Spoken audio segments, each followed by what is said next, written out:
آج ہم انشاءاللہ 21ویں پارے میں سورہ روم،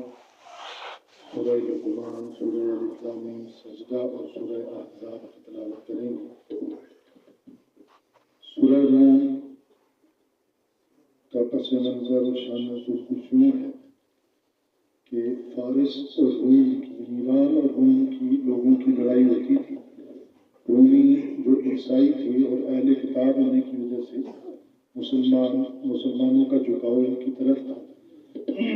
اور اہل فارس یہ مجوسی تھے، آگ کی اور ستاروں کی پوجا کرتے تھے اور مشرکین کا لگاؤ ان کے ساتھ تھا۔ تو رومیوں اور فارس کی ایرانیوں کی لڑائی ہوئی تو رومی مغلوب آئے، تو مشرکین نے مسلمانوں کو طعنہ دینا شروع کیا کہ جو حال آپ کے معاونین کا ہوا وہی حال ہم نے آپ کا بھی کرنا ہے۔ لیکن جناب نبی کریم صلی اللہ علیہ وسلم نے فرمایا کہ یہ جو فتح ہے یہ عارضی ہے،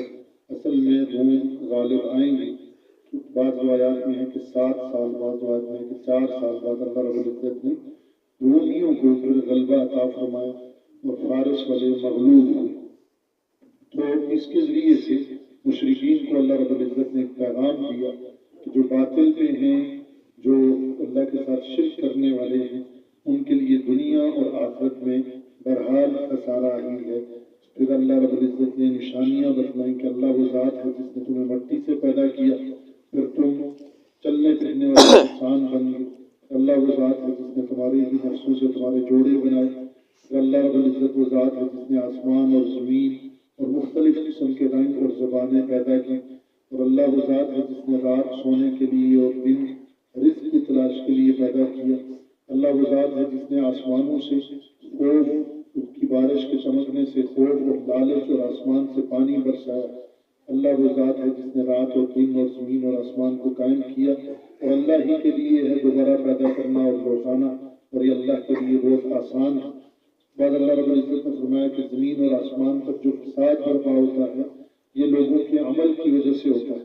اور جو لوگ اللہ کے لیے نافرمانی کرتے ہیں ان کو چاہیے کہ وہ زمین پر چلیں پھریں اور دیکھیں کہ سابقہ لوگوں کا انجام کیسے ہوا۔ اللہ فرماتے ہیں کہ اللہ نے تمہیں کمزور پیدا کیا، پھر تمہیں کمزوری سے طاقت عطا فرمائی، اور پھر طاقت سے تمہیں کمزوری کی طرف اور بڑھاپے کی طرف لوٹائے گا۔ اللہ جسے چاہتا ہے جیسے پیدا کرتا ہے، اللہ کے لیے کوئی مشکل نہیں۔ اس کے بعد سورہ لقمان ہے، اس میں حضرت لقمان کی اپنے بیٹے کو نصیحتیں ہیں۔ اللہ رب العزت نے اس کو ذکر فرمایا، لقمان نے جب اپنے بیٹے کو نصیحت کی کہ اللہ کے ساتھ شرک نہ کرنا، والدین کے ساتھ بھلائی کرنا، اور اگر وہ تمہیں کوئی شرکی بات کرنے کا حکم دے تو اس سے انکار کرنا، اور اگر زمین میں کوئی رائی سے چھوٹا دانہ بھی تو زمین میں کوئی ہوگا تو اللہ کی علم میں ہوگا، اور اے میرے بیٹے نماز قائم کرنا، نیکی کا حکم دینا، برائی سے روکنا، مصیبت پر صبر کرنا، اور زمین پر اکڑ اکڑ کرنا چلنا، اور فرمایا کہ نرم گوئی اختیار کرنا، میانہ روی کرنا،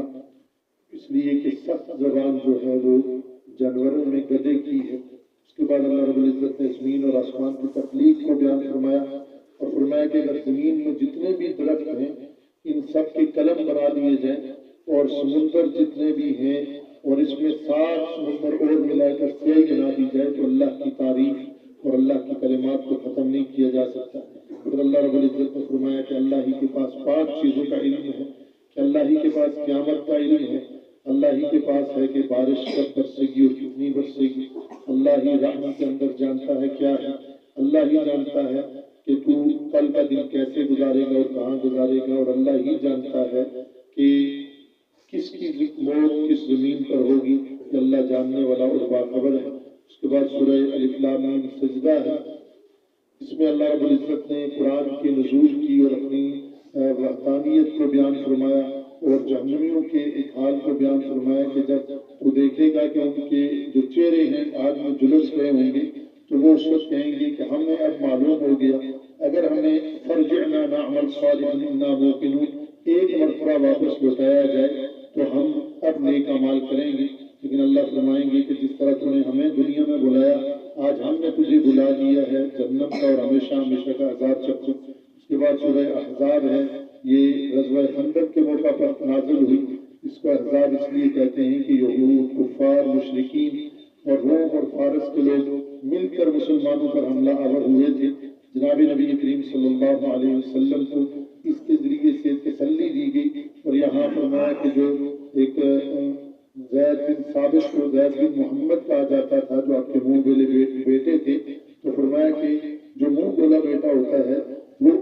اکثر تو اس کی نسبت اپنے والد کی طرف ہوتی ہے، اور اپنے بیٹوں کو ان کے والدوں کے ساتھ، والد کے ناموں کے ساتھ پکارو۔ اور فرمایا کہ نبی جو ہیں وہ پوری امت کے لیے باپ کی حیثیت رکھتے ہیں، اور نبی کی جو بیویاں ہیں وہ امت کی مائیں ہیں۔ اس کے بعد اللہ رب العزت نے منافقین کے احوال کو بیان فرمایا کہ جب غزوے کے لیے جناب نبی کریم صلی اللہ علیہ وسلم نے حکم فرمایا تو یہ کہنے لگے کہ جو مسلمان سخت لڑائی کی طرف جا رہے ہیں، ہمارے گھر کھلے ہیں اور ہمارے گھروں میں کوئی نہیں ہے، ہم نہیں جا سکتے، اور یہ مسلمانوں کو جو اللہ اور اللہ کے رسول کا وعدہ ہے، نعوذ باللہ یہ دھوکہ تھا، اور یہ اس میں مسلمان پس جائیں گے، ہم اپنے آپ کو لے جا کر قتل نہیں کروائیں گے۔ اور اللہ رب العزت نے مسلمانوں کو فتح دی۔ اس کے بعد اللہ رب العزت نے ازواج مطہرات سے مخاطب ہو کر پردے کے احکام بیان فرمائے، اور جناب نبی کریم صلی اللہ علیہ وسلم کو جب وسعت ہو گئی تھی تو ازواج مطہرات نے مشورہ کیا کہ اب ہم جناب نبی کریم صلی اللہ علیہ وسلم سے اپنا جو نفقہ ہے اس کے اضافے کا مطالبہ کریں۔ یہ بات نبی کریم صلی اللہ علیہ وسلم کو سخت ناپسند ہوئی۔ 29 دن تک آپ اہل عیال سے، اپنے گھر والوں سے ناراض رہے۔ پھر اللہ رب العزت نے یہ آیات اتاری کہ اے نبی کی بیویوں، تم عام عورتوں کی طرح نہیں ہو، اگر تم زیب و زینت چاہتی ہو تو آؤ، تمہیں زیب و زینت کا مال دے کر تمہیں جناب نبی کریم صلی اللہ علیہ وسلم سے دور کر دیا جائے، اور اگر تم دنیا اور آخرت اور اللہ اور اللہ کے رسول کی بھلائی چاہتی ہو اور ان کے ساتھ رہنا چاہتی ہو تو تمہارے لیے بہت بڑا اجر ہے۔ اور پھر جناب فرمایا کہ وَقَرْنَ فِي بُيُوتِكُنَّ وَلَا تَبَرَّجْنَ تَبَرُّجَ الْجَاهِلِيَّةِ، کہ گھروں میں چمکی رہو اور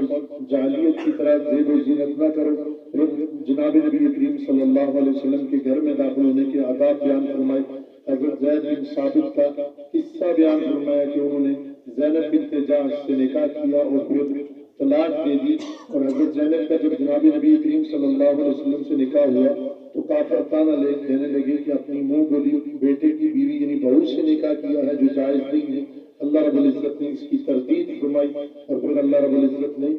جناب نبی کریم صلی اللہ علیہ وسلم کو حکم دیا کہ اپنی